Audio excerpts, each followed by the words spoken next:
Good morning to all of you. जैसा कि कल बेटा मैंने आपको बताया था कि आज हम जो है वो पद परिचय वाला जो पाठ है अपना वो शुरू करेंगे। तो सबसे पहले हमें ये पता होना चाहिए कि पद होता क्या है। ठीक है, तो ये तो हम सबको पता है कि भाषा की सबसे छोटी इकाई जो है वो वर्ण है। ठीक है, वर्ण जिसके और टुकड़े नहीं किए जा सकते, जिन्हें हम अक्षर भी बोलते हैं। ठीक है, इन वर्णों से ही क्या बनती है, वर्णमाला बनती है और वर्णमाला से शब्दों का निर्माण होता है और इन्हीं शब्दों से फिर जो है वो वाक्य बनते हैं। इसमें एक चीज जो है वो ध्यान देने की है कि जो शब्द होता है, ठीक है, शब्द इसका अर्थ निकलना चाहिए शब्दीय कोश के अनुसार। ठीक है, तो ये कह सकते हैं हम कि शब्दों के सार्थक व व्यवस्थित समूह से वाक्य बनते हैं। तो इसके बाद जो है जब शब्द वाक्य में प्रयोग होता है तब वो पद कहलाता है। यहाँ पर ये चीज है समझने की कि जब शब्द वाक्य में प्रयोग होता है तो वो पद कहलाता है। जैसे राम, श्याम, सीता, गीता, दिल्ली, रामायण, महाभारत, ये सब क्या है, ये सब शब्द हैं। क्यों? क्योंकि ये सभी अभी स्वतंत्र हैं। ठीक है, लेकिन जब हम इनको वाक्य में प्रयोग करते हैं, जैसे अगर हम राम शब्द को ही ले, ठीक है, अगर इसका हम वाक्य बनाएं, वाक्य में इसको प्रयोग करें, राम पुस्तक पढ़ रहा है। ठीक है, राम पुस्तक पढ़ रहा है, ये हो गए शब्द। तो यहाँ पर जो राम है अब वो शब्द नहीं है। ठीक है, तो वो क्या होगा, अब यहाँ पर वो पद होगा। तो इससे हमें क्या पता चलता है कि जब तक शब्द स्वतंत्र होता है तो वो शब्द कहलाता है, जब वो वाक्य में प्रयोग होता है तब वो पद कहलाता है। और वाक्य में अनेक प्रकार के पद होते हैं। ठीक है, और उन्हीं पदों का व्याकरणिक नियमों के अनुसार परिचय देना पद परिचय कहलाता है। इनमें से कोई शब्द संज्ञा होगा, कोई सर्वनाम होगा, कोई विशेषण होगा, कोई क्रिया का काम करेगा। ठीक है, कोई संबंध बोधक, समुच्चय बोधक या विस्मयादि बोधक। ये धीरे धीरे जैसे हम पढ़ेंगे हमें पता चल जाएगा कि व्याकरणिक नियमों के अनुसार हम किस पद का किस रूप में कैसे प्रयोग कर रहे हैं। ठीक है, तो अब जो ध्यान देने वाली बात है वो ये है कि आज से हम जो आज हम करेंगे वो है संज्ञा शब्दों का परिचय। तो इसके लिए सबसे पहले हमें क्या पता होना चाहिए कि संज्ञा क्या है। ठीक है, इसके कितने भेद होते हैं, व्याकरण में हम कैसे इसका प्रयोग करते हैं किसी भी पद का परिचय देने के लिए। तो मुख्य रूप से हम सबको पता है संज्ञा के 3 भेद होते हैं, व्यक्तिवाचक, जातिवाचक और भाववाचक। व्यक्ति यानी किसी व्यक्ति, वस्तु, स्थान आदि के नाम का जो बोध कराए। ठीक है ना, ध्यान दीजिए, जो इसके नाम के बारे में बताए वो क्या है, व्यक्तिवाचक संज्ञा। जैसे राम, श्याम, सीता, गीता, रामायण, महाभारत, दिल्ली, भारत, ये सब क्या है, ये नाम है। ठीक है, तो ये हमारे किस में आएंगे, व्यक्तिवाचक संज्ञा में। इसके बाद जो दूसरा भाग आता है वो क्या है, हमारा जातिवाचक संज्ञा। ठीक है, जाति यानी किसी व्यक्ति, वस्तु, स्थान, नाम की जाति के बारे में बताना। ठीक है, जैसे अभी हमने नाम पढ़े, राम, श्याम, सीता, गीता, दिल्ली, महाभारत, रामायण, इस तरह से। ठीक है, इनकी जाति क्या होगी, जैसे भारत है देश हो गया, दिल्ली है शहर हो गया, राम है मनुष्य हो गया, प्राणी जैसे हम बोलते हैं। तो इस तरह से जो आएंगे वो हमारे किस में आएंगे, जातिवाचक संज्ञा में आएंगे। जातिवाचक संज्ञा के भी आगे 2 भेद होते हैं। ठीक है, जिनका के बारे में अभी बताया गया है। कौन कौन से हैं वो, द्रव्यवाचक और समूहवाचक। द्रव्य यानी लिक्विड, तरल पदार्थ जैसे हम बोलते हैं। तो उसमें क्या आएगा आपका, जैसे जो भी धातुएं होती है, सोना, चांदी, तांबा, पीतल, ये जो चीजें, लिक्विड, घी, ये जो चीजें हैं वो हमारी किस में आएंगी, द्रव्यवाचक में। ठीक है, उसके बाद समूहवाचक, समूह यानी ग्रुप, संस्था जैसे हम बोलते हैं, उसका बोध कराने वाले शब्द, जैसे भीड़ हो गया, जनता होगी, कक्षा होगी, ये सारे हमारे किस में आएंगे, ये हमारे समूहवाचक में आएंगे। तो इस तरह से जातिवाचक के भी आगे 2 भेद हैं, तो जिसके अनुसार जो शब्द बनेगा उसका हमें परिचय देना है। तीसरा है हमारा भाववाचक संज्ञा। ठीक है, भाव यानी कि उसमें से किसी उस व्यक्ति के लिए या वस्तु के लिए किस चीज का भाव निकल रहा है, ठीक है, इनको देखा नहीं जा सकता, इसका कोई आकार नहीं होता।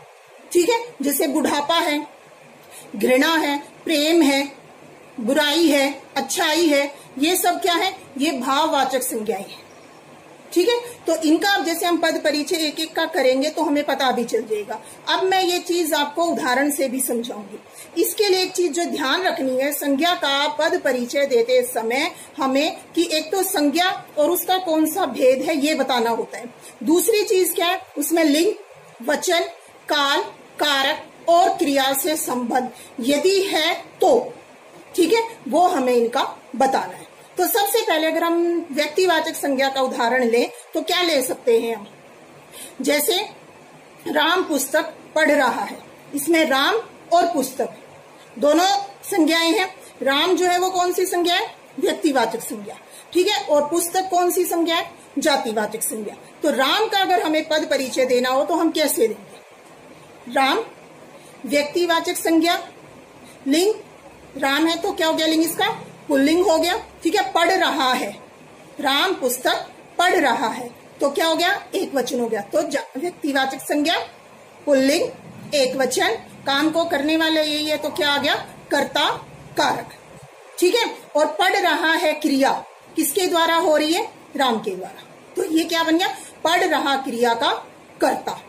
ठीक है, इसी तरह से अगर हम पुस्तक का जातिवाचक के रूप में ले तो क्या आएगा, पुस्तक जातिवाचक संज्ञा, ठीक है, पुल्लिंग, एक वचन और कर्म कारक। जैसे इसमें हम कहें क्या पढ़ रहा है, पुस्तक, तो जवाब मिल रहा है तो कौन सा कारक हो गया, कर्म कारक। तो इस चीज का भी जो है वो हमें ध्यान रखना है।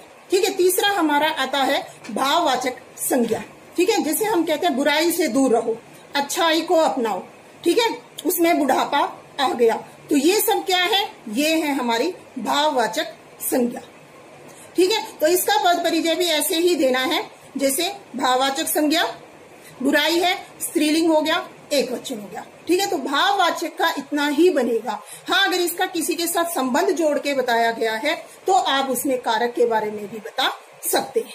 ठीक है, एक चीज तो बेटा ये है कि सीधा हमें संज्ञा का पद परिचय ऐसे देना है। दूसरी चीज जो इसमें आती है कि कभी कभी व्यक्तिवाचक संज्ञा जातिवाचक के रूप में प्रयोग होती है और कभी कभी जातिवाचक संज्ञा जो है वो व्यक्तिवाचक के रूप में भी प्रयोग होती है।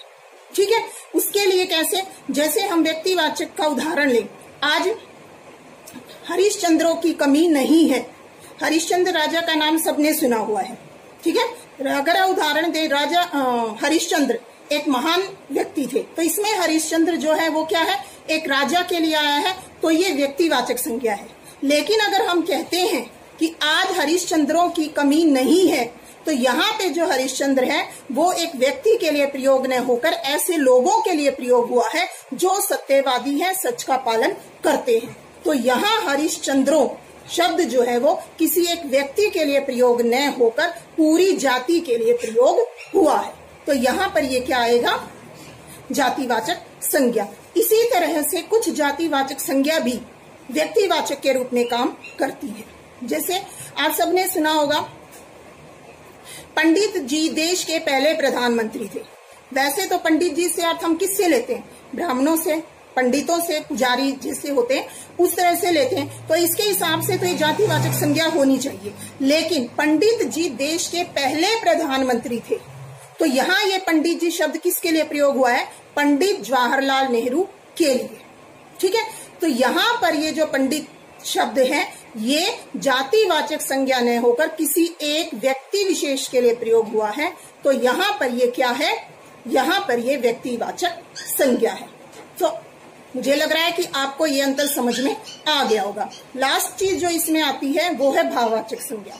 भाववाचक संज्ञा भी कभी कभी जो है वो जातिवाचक के रूप में प्रयोग होती है। कैसे, जैसे अगर भाववाचक संज्ञा एक वचन में है तो वो भाववाचक संज्ञा है, लेकिन अगर वो बहुवचन के रूप में हमारे सामने आती है तो वो जातिवाचक संज्ञा कहलाती है। उदाहरण के लिए हम कहें बुराई से दूर रहो, तो यहाँ पर जो बुराई है वो क्या है, वो भाववाचक संज्ञा है। ठीक है, और अगर हम उदाहरण दूसरा इसी का बनाएं, बुराइयों से दूर रहो, तो यहाँ पे जो बुराइयों शब्द आया है वो यहाँ भाववाचक संज्ञा न होकर बल्कि क्या है, जातिवाचक संज्ञा है। क्यों? क्योंकि यहाँ पर ये बहुवचन के रूप में प्रयोग हुई है। ठीक है, तो इस तरह से हमारा पूरा जो है वो संज्ञा का पद परिचय बनेगा।